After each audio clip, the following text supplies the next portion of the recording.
Thank you, Victor. So, I appreciate that introduction, and I appreciate you sharing. I'm glad you liked the previous lecture. This lecture will be much more about soft skills and not so much about the detectors and the physics. The physics are important, but we get there. So let me jump right into medical physics. I know that our first presentation was a share of the journey to get there, and I know that we're speaking to undergraduate students. So I remember the first time I learned about medical physics was actually after I had graduated. I was doing a research assistantship, and an alumni came and spoke about this beautiful intersection of science where science is applied to help people. So I've always loved science, or at least I gravitated towards the hard sciences over time.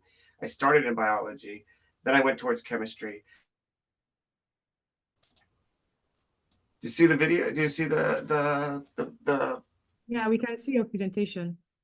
Okay, so I'm not sure where I got cut off, but it's a medical physics is a multidisciplinary field. We get a foundation in physics, but that's not all that we need. We also need an understanding of biology and how things work together. So there's a joke about biologists look to chemists, chemists look to physicists, physicists look to mathematicians, and this is true. So let's kind of move to medical physics is kind of a bridge.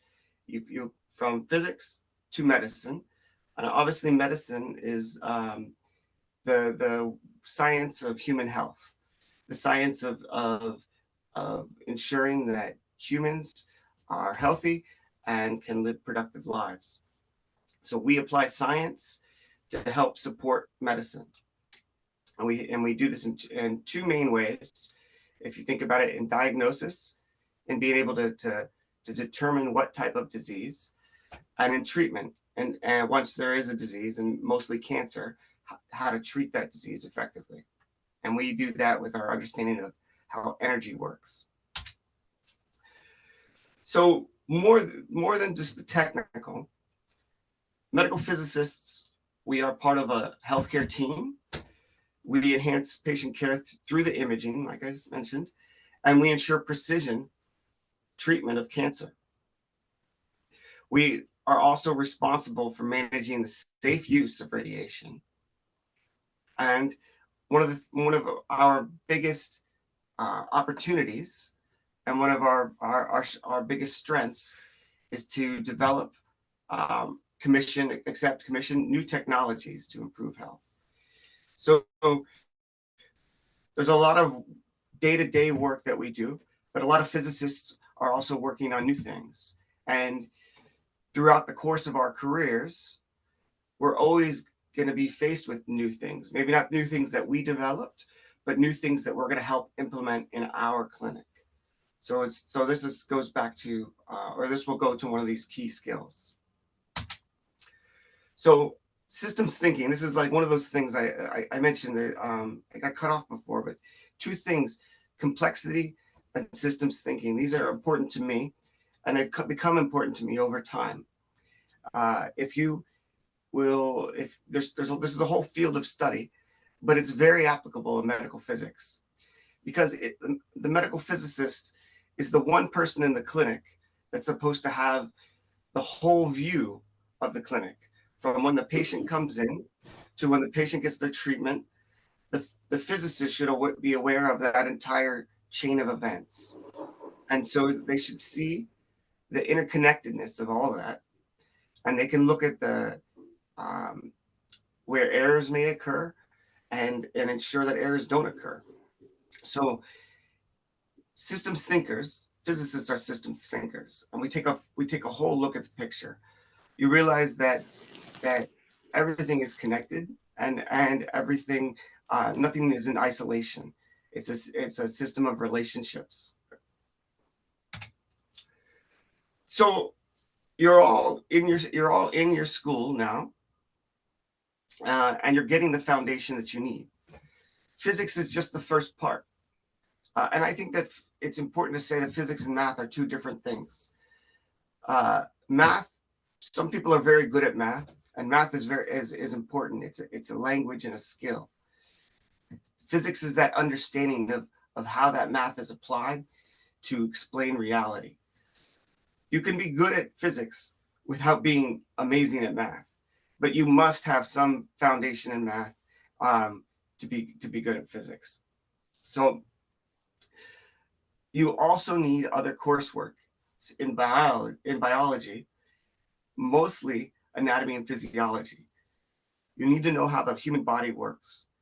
And if you're interested in a career in medical physics, the sooner you get that knowledge, and that can just be a 2-semester course or even a 1-semester introduction to anatomy and physiology, the better you're going to be.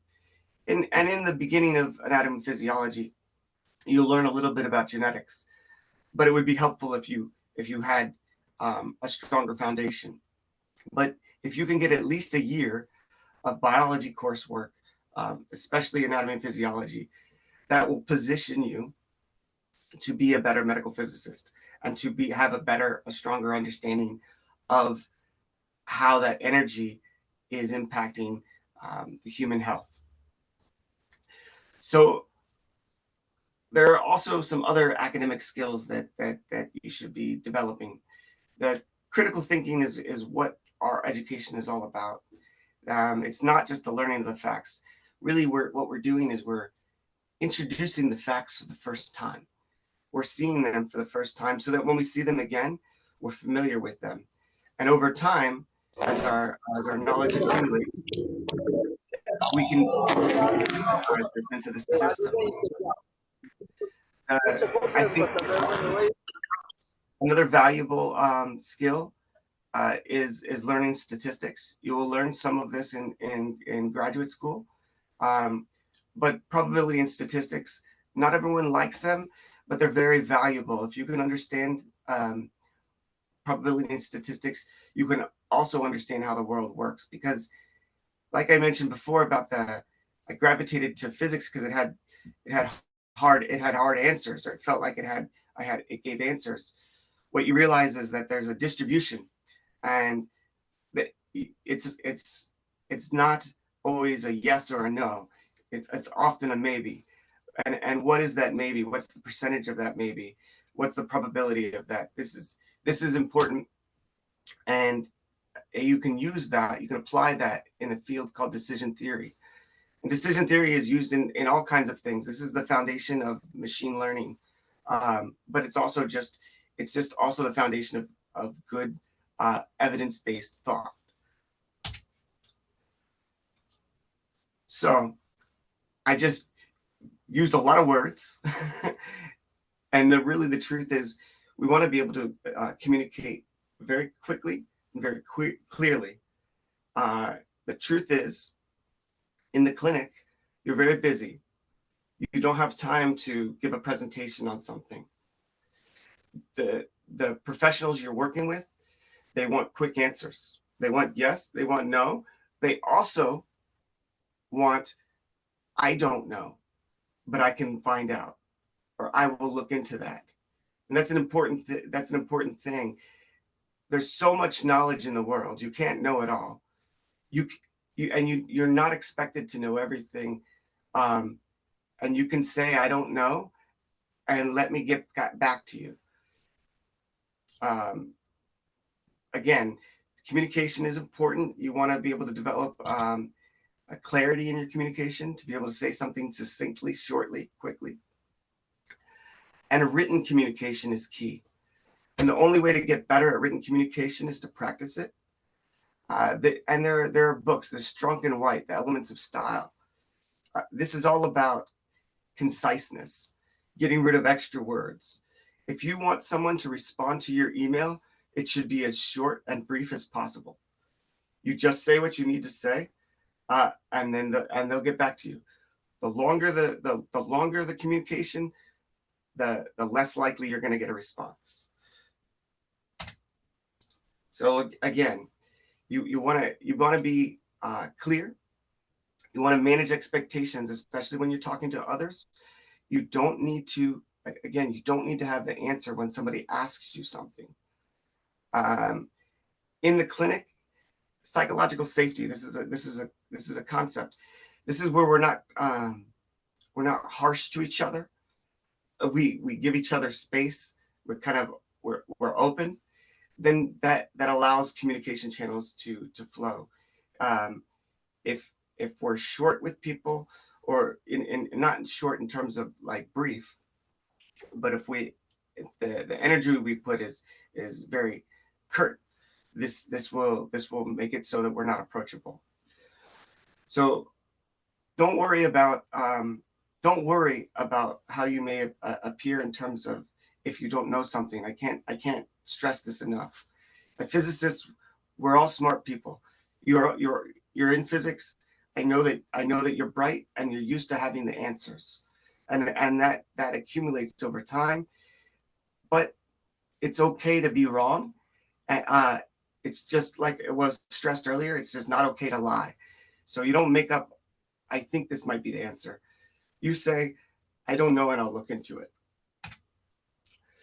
So this goes into technical proficiency.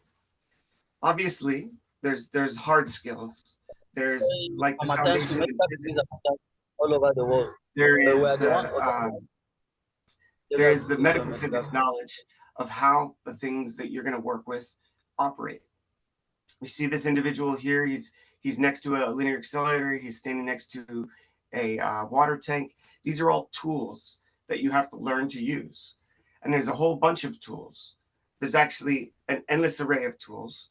But if you start with the principles, you can apply those principles to understand the new tools, because the same principles, the physical principles, they're shared across elements.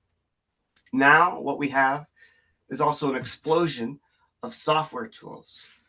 And these software tools help us match different images. They help us calculate dose distributions. This is energy in matter. They and it's just important to stay up on this. But the way you can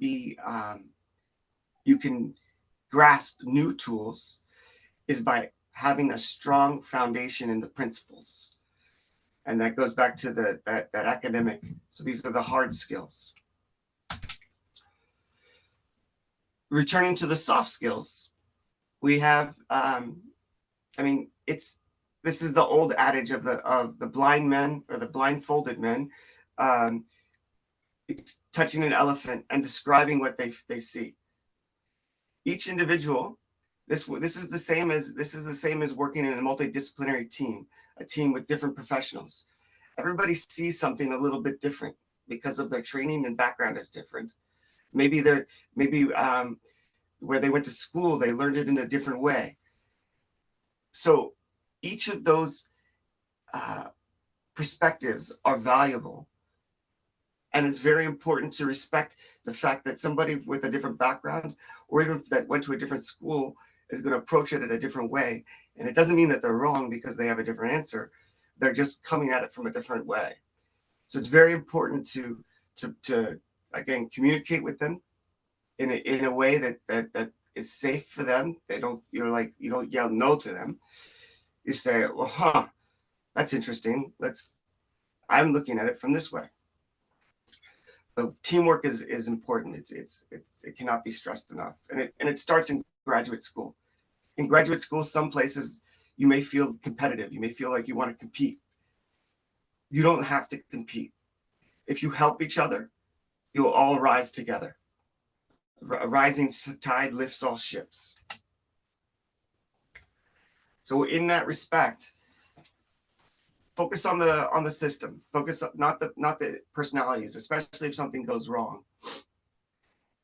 Because how you respond, if you say, "Oh, you did this, you did that," this isn't the approach. Just think about how you can contribute to making it better. So there is no outside. It's we and our problems. They're one thing. So we don't need to blame other people. And this is very important in terms of teamwork. There's not blame for this person. There's not blame for that person. And I want to be clear that there is accountability when if something is clearly like a mistake was made, but there doesn't need to be judgment, and you need to focus on why it went wrong. And it's not typically because somebody wanted to do the wrong thing, but maybe the system isn't set up for them to succeed. Going back to what was shared, and I think this is important, just don't lie. Don't lie.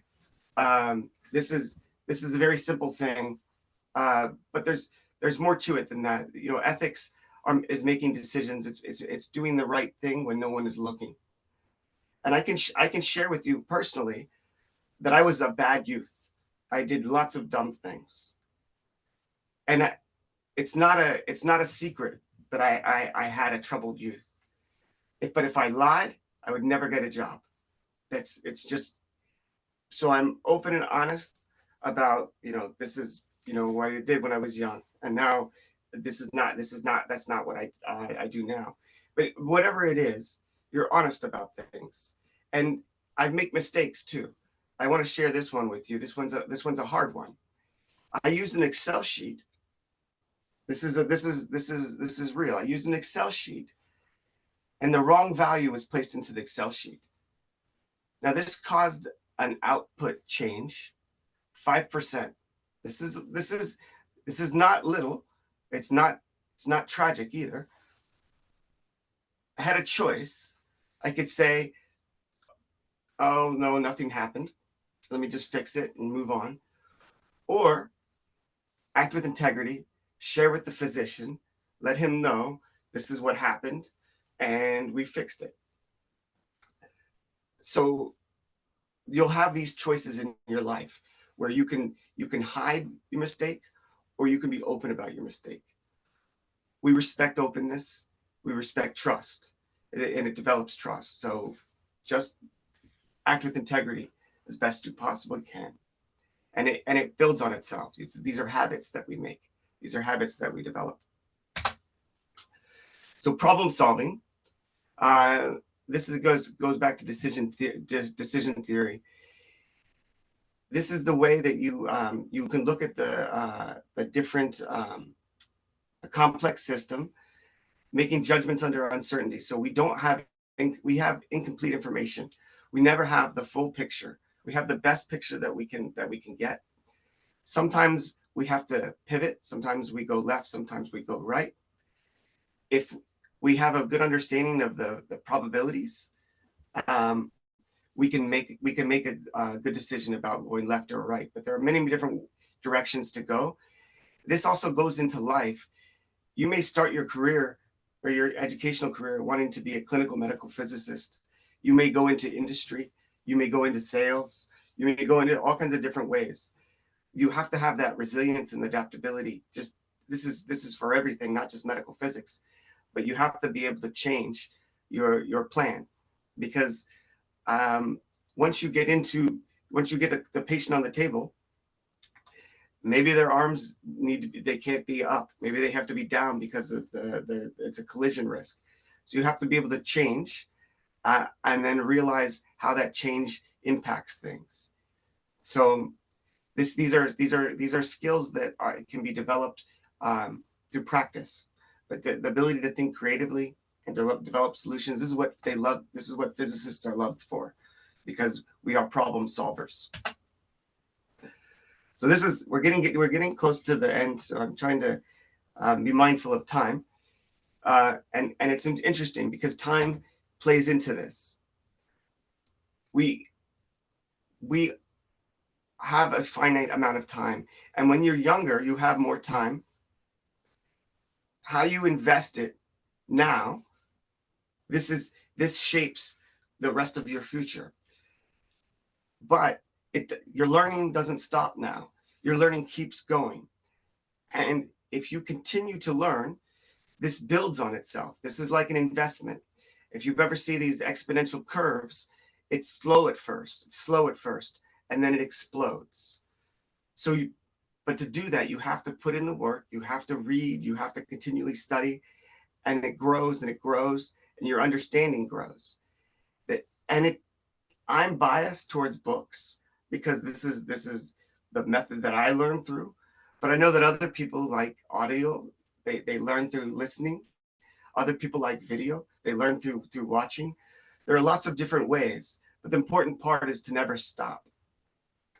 You're getting your physics degree, you're going to feel very good when you get your bachelor's. You're going to feel accomplished, and you deserve that. You should savor that. Then hopefully, if you like medical physics, you'll go on for your master's or your doctorate, and you're gonna savor that. It doesn't stop there. As Iabusa could share, I know she just went through this. This is a process. I went through this too. It is like 5 years after my PhD, or the process of working. You keep studying, and even then, when you get your certification, you're not done there. You keep studying. So this is important.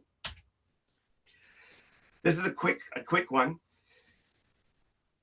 You can shape yourself. You have the ability to shape yourself. I have a long list here. I don't know which one of these things you want to focus on for yourself, but you can focus on any one of these things. Benjamin Franklin, he had this thing where he did this, where he focused on different virtues. So let's say it was respect. Maybe he was getting bad vibes, or he was like, he wanted to give people more respect. He kind of tracked that individual virtue, and he developed it. So you can shape yourself any way you want, as long as you're mindful and you make a choice about which direction you want to go. So, in conclusion, and this was a very soft skill focused presentation, but there are hard skills and there are soft skills. Those hard skills are that subject matter expertise, knowing your math, knowing your statistics, knowing your technical skills. The soft skills, which are equally important, maybe even more important, are those problem solving abilities, the ability to tell a story, to explain your idea, to work together, to be a creative problem solver, and always be curious, always be learning new things. So I encourage each of you to develop these skills and find where you want to fit in. But medical physics is a great career. There's a lot to learn, and there's a lot to do. So that's the presentation.